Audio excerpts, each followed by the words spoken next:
നിങ്ങളുടെ ഏത് രാജാവാണ് ആകാശത്ത് കൂടെ പോയത്?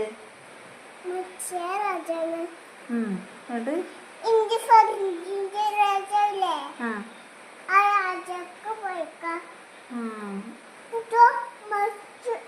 രാജാവ് മരിച്ചു ചെയ്തോ? പടച്ചോനെ. എന്നിട്ട് ഈ രാജാവിന് രാജാവിന് കുട്ടികളൊന്നുമില്ല ഇല്ലേ? ഓ പാവട്ടോ. അപ്പൊ അതിന് ഇപ്പിമ്മിയൊന്നും ഇല്ലേ? ഇല്ലേ? ഈ രാജാവ് ഒറ്റക്കുള്ളൂ. എന്നിട്ട് ബാക്കി പറയേ.